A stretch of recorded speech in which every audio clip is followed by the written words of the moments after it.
How's this, guys? On location for this week's fishing report. Last week we saw a little bit of mixed variable weather, okay? We actually had a few days of a good southerly blow, a bit of a temperature drop. However, a lot of people got to fish offshore and a lot of guys fished the beach. Now, this weekend coming, it looks like we're actually going to have a fair bit of northerly wind, all right? It's going to swing around northeast, northwest, dead north. Not the ideal winds for fishing. Northwest, good wind up here if you're going to fish the beach. Northerlies, though, in general, offshore, not so great. With the back of the moon and the northerly winds blowing, I don't think the offshore guys are really going to be in for a lot of luck this weekend. However, the sea is flat, guys. There is no swell at all, and I can tell you now, it's not going to hamper your fishing. You can still get out, you can still fish, and you can still have a great time. On the beaches, guys, Tiwa has been fishing really well. We've had really good reports of good catches of whiting, brim, tarwine and dart. There's been a few tala, however, not as many as over on the island. Now, there is a lot of gutter formation down on Tiwa at present, and sometimes that can make it a little bit tricky locating those fish. So what I suggest to do this weekend, fish the last 2 hours of the run out, the first hour of the run in, and make sure you move frequently. You want to be gutter hopping those gutters, all right, and trying to locate the fish. Once you've located them, they're pretty easy to bang out, guys, but that's the secret of hunting down the fish. Now, coming around to the other side, the lagoon. The lagoon has been producing some really good flathead, both on soft plastics, hard bodies, and working little baits, all right? There's a few guys up this way who have been targeting them and doing really, really well. If you want to have a crack, the water up there will be absolutely beautiful, and it is a great place and safe place for the young kids to have a go at fishing as well.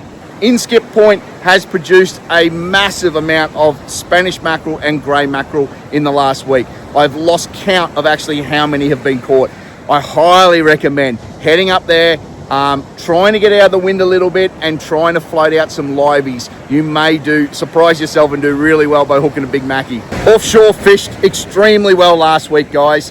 We had everything come over the Tackle World Rainbow fillet benches: red emperor, hussar, big snapper, big pearlies, amberjack, jewfish. And jewfish is one thing that stands out at the moment, all right? They are everywhere. Now, jewfish always get here in big numbers, and it's directly relative to how much tala we are seeing. The Jewies love a snack of tala, and they do hang on that closer in Coffee Rock reefs, all right? So if you're planning a trip, it is going to be blowing northerly, so it's not going to be nice. However, there's not much swell, so it's still doable. Try fishing those reefs close in on the island or anywhere around Rainbow, and you should find some jewies, especially if you can get that afternoon or evening bite. Moving our attention now to the Straits, guys, and there are two species that are just starting to fire. These are mangrove jack and barramundi, all right? Now, the barra, there's been a few local young guns around, getting around, and have nailed quite a few good ones. These are tremendous sports fishing fish, guys, and they are a hell of a lot of fun. Now, the key to targeting them is structure, structure, and structure, all right? That could be a pylon, a log, a big branch, a clump of rocks, or even a little drop-off coming out of a feeder drain or something like that. The best way to target these guys as it gets hotter is move into lures, and I highly recommend the new My Lure Box jack burners that we have in store. They have been doing the damage, just like in this little video from these boys. Now, if you're chasing a feed of some stonking big whiting, there's a few spots around Can Bay that are worth having a crack at the moment. The mouth area of Schnapper Creek, these edges and banks right in the mouth area of Snapper have been producing some really nice whiting. Secret, it's nice and quiet, fish super light, and fresh beachworms, guys. We've had every day we've got fresh beachworms. Come and grab yourself a tub. Get out of that northerly wind this weekend, sneak up the mouth areas of the creeks like Snapper, and try and get yourself a big feed of whiting. Switching over to the island now, guys, and Fraser has been on fire, still with Taylor, all right?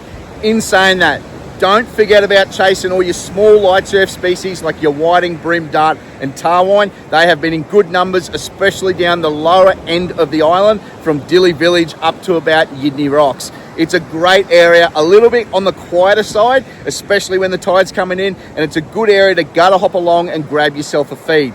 Now, the other thing that's been happening, just like Inskip over the past week, is the Spanish mackerel on Fraser. There is so many guys now heading over and drone fishing and getting amongst the action, and this young fella here caught an absolute cracker, and a few young fellas have been ticking off their first mackerel boxes. So congratulations if you've caught your first mackerel over this week. And guys, if you want to give it a go, I highly recommend grabbing a drone, coming and seeing us at Tackle World Rainbow Beach. We can give you all the clues on how to target these fish and where to target them in the surf. Righto, what's that? How are the beaches traveling? Well, the beaches are traveling really good this week, guys, and they're only going to stay the same, all right? There's not too much variance in the weather apart from a few little northerlies, and the beach is pretty much going to stay identical to how it is now.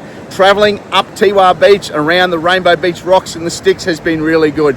You can now get around the back of the logs section down near the lagoon, and it's quite easy access. The rainbow rocks are almost non-existent. They are perfect too, guys. So just time it around the low tide area and you're good to go. Fraser Island and Inskip with the heat is getting a little bit softer up there at the moment. There's been a few people getting bogged in the track, so just take your time and air down your tyres, all right, guys? This will take the pressure off your vehicle and make it so much easier travelling.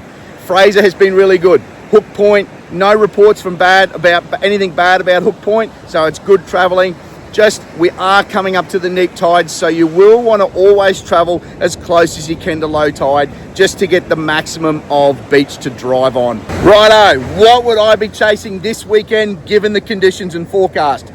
Drewy's tip would be to go and find yourself a barra up a creek, all right, guys? Those little northerlies and everything aren't going to be conducive that much for offshore. I would be sneaking and finding my way up the small creeks and feeder drains in the Straits and looking for some good structure. Small drains, logs, rock bars, anything like that a sneaky barra might be hanging around. If you want information on how to grab yourself a barra this weekend, come in and see us and the team at Tackle World Rainbow Beach. We can hook you up with the right lures, the right baits and rigs, gear like rods and reels to get you hooked up on a barra this weekend. Thanks, guys. I hope you enjoyed the report, and we'll see you again next week.